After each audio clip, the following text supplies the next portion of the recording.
جمعية الدعوة والإرشاد وتوعية الجاليات بمحافظة بدر.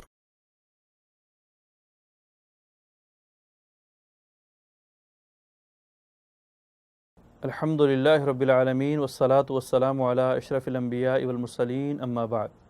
محترم سامعین و ناظرین، ان افضل ایام یعنی 10 ذی الحجہ کے اندر ہمیں جو سب سے افضل کام، عظیم کام اور اہم کام کرنا ہے وہ کام ہے قربانی۔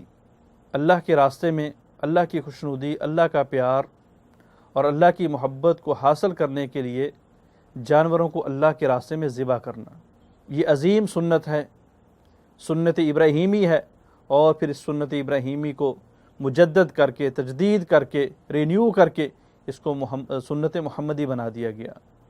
ہم نے سنت ابراہیمی پہ بھی عمل کرنا ہے، لیکن ہمارے لیے اصل سنت محمدی ہے، کیونکہ ہمارے نبی جناب محمد الرسول اللہ صلی اللہ علیہ وسلم ہیں، ہمیں حکم نبی علیہ السلام نے دیا ہے۔ قربانی کا کرنا یہ سنت مؤکدہ ہے، اگرچہ اس کے بارے میں اختلاف ہے، لیکن جمہور علماء کرام کی رائے کو دیکھا جائے تو پتہ یہ چلتا ہے کہ قربانی فرض اور واجب نہیں، بلکہ قربانی سنت مؤکدہ ہے۔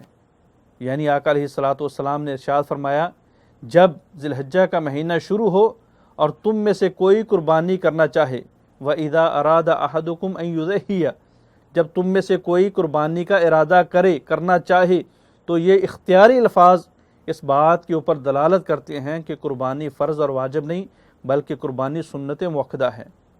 سنت مؤکدہ اس لیے کہ نبی علیہ السلام نے مدینہ کے اندر 10 سال زندگی گزاری ہے اور آپ نے 10 سال قربانی کی ہے۔ حضرت ابن عمر رضی اللہ تعالیٰ عنہ فرماتے ہیں کہ آقا علیہ السلام نے مدینہ کے اندر 10 سال قربانی کی۔ آپ سے پوچھا گیا کہ ابن عمر کیا قربانی کا کرنا ضروری ہے؟ آپ نے فرمایا اللہ کے رسول نے بھی کی ہے، مسلمانوں نے بھی کی ہے۔ دوبارہ پوچھا گیا، آپ نے فرمایا اللہ کے رسول نے بھی کی ہے، مسلمانوں نے بھی کی ہے۔ جب دوبارہ پوچھا گیا تو حضرت ابن عمر رضی اللہ تعالیٰ عنہ غصے ہو جاتے ہیں، فرماتے ہیں کہ تمہیں عقل نہیں، میں آپ کو کہہ رہا ہوں کہ قربانی اللہ کے رسول نے بھی کی ہے، مسلمانوں نے بھی کی ہے۔ جب اللہ کے رسول نے بھی کی ہے، مسلمانوں نے بھی کی ہے، تو ہمارے لیے بھی قربانی کا کرنا یہ ضروری ہے صاحب استطاعت آدمی کے لیے۔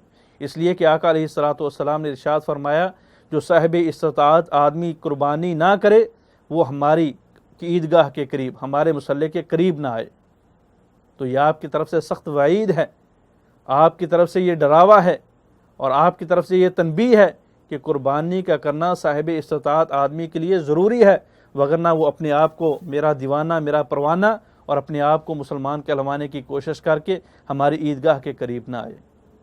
حضرت انس بن مالک رضی اللہ تعالیٰ عنہ کہتے ہیں، آقا علیہ السلام نے 10 سال قربانی کی، اور آپ ہمیشہ کبشین ذبح کیا کرتے تھے، 2 مینڈے ذبح کیا کرتے تھے، اور میں بھی قربانی کے اندر 2 مینڈے ذبح کرتا ہوں۔